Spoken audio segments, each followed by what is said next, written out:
Hello, my name is Jake Wetton here, and I'm a drummer on two different bands. And so I'm going to show you drummers out there some ways that you can simplify, tear down, and set up. And I don't have everything ideal in here, but it's pretty good. And I've played a few different gigs, from like the beginning of the summer, a little bit before the beginning of the summer to now, and I've learned some things from my first gig that really cuts down your time. So I'll show you guys what I'm dealing with here. I got my Subaru here.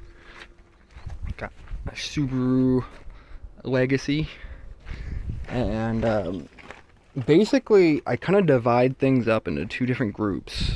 So like here, you can see is all the hardware and everything. And one thing that you can do that makes setup easier, although it's kind of a pain to get stuff out, I'm not gonna lie, is you just leave the stands the height that they're supposed to be. Don't break the stands down. And it looks messy, but honestly, if you just pick things up like from the top, then you're just fine. And then one other thing too is you want to put your mat, your carpet, if you need one, on top of everything else, so that when you unload, you're able to set up the carpet first and then set everything up on top of that. All right? So that just cuts down some time, because then you're not having to dig out the carpet and everything. And if you need a space for a PA, the front seat's always a good spot for that. You got your, I've got my Fender LX 1506, good old PA. But yeah, just don't worry about putting stuff in cases. I mean, unless it's like really nice hardware, from like the 60s or whatever, then I'd probably put it in a hardware bag or something. But like, this is just like modern day Ludwig hardware, so I'm just looking for a quick load in and out, and that's what I got. And it looks a lot worse than it actually is. Once you start unloading stuff, it comes out just fine. It looks like a mess there, but it's not that bad actually. You go in the back here, and a lot of Subarus, believe it or not, they have just enough room in the back for a 5-piece drum set, and sometimes even a cymbal bag. And that's the case with this set here.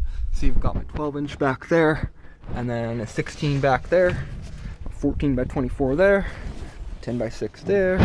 I got my snare drum in here, and it's an old one, so that's the only one that I do have a case for, just because it's an old Ludwig snare drum and it's a little expensive.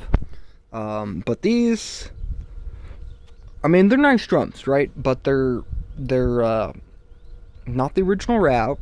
They're already kind of beat up. They're not terrible, but they're a little bit damaged. And I mean, I would be more careful with them if they had the original wraps and everything. And like, some of them, there's a couple of drums that don't even have the original badges. So it's a player's kit, It's a good kit to shuffle around. It sounds good though. I like the way it sounds. I've had the same kit for probably about 15, 12 years now. So it's been good. But yeah, I mean, basically just put all the drums in the back, all the hardware in the back seat, and then if you have a PA or something, just put it back here.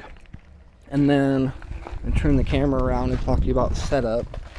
So next, setup, I think it's best, and I think a lot of people would agree with me, I think it's best that you set up the carpet first. I mean, obviously you set up the carpet first, and then your drums, and then you place your cymbal stands, and then you put your cymbals on the stands.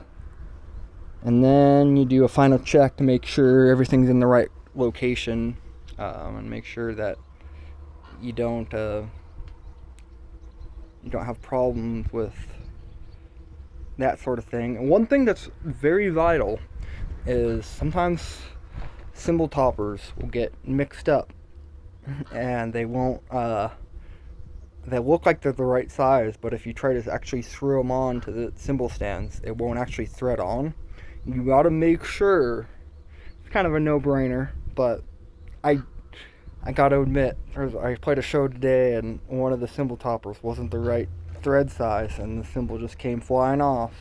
So you gotta make sure your cymbal toppers are the right size, and they screw onto the stands, and they're tight on there, because equipment malfunctions suck when you're a drummer, because it's always like stuff usually like if you have equipment failures, it will get in the way of your playing. And you have to change around how you play and everything like that.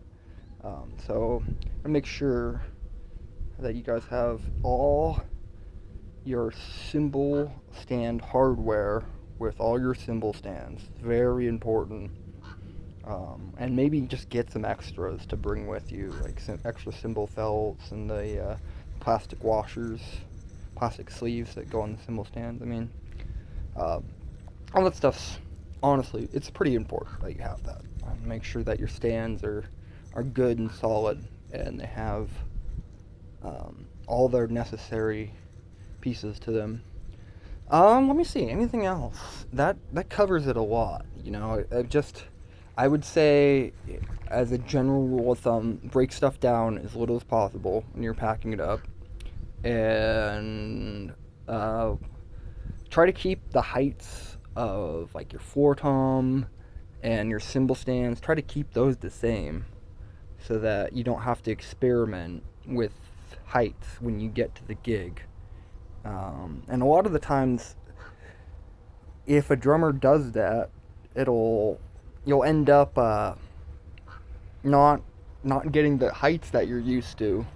You know, it'll be off from what you normally play. So it's just good to just leave the stuff at the same height, so that way you don't have to worry about what height it is. Or if you have to break the stands down, mark it with some masking tape, or if the stand has memory locks, use memory locks. You know, those things are put there for a reason. They're actually kind of handy. And I think that's it. If anybody in Washington wants to come see us play next, I think it's August 2nd at Urge Overkill Lounge, and I'm gonna be playing with both bands that time, so that's gonna be killer. So you guys gotta come by and check me out. Check out my percussive abilities with this set here. So anyway, ta-ta for now.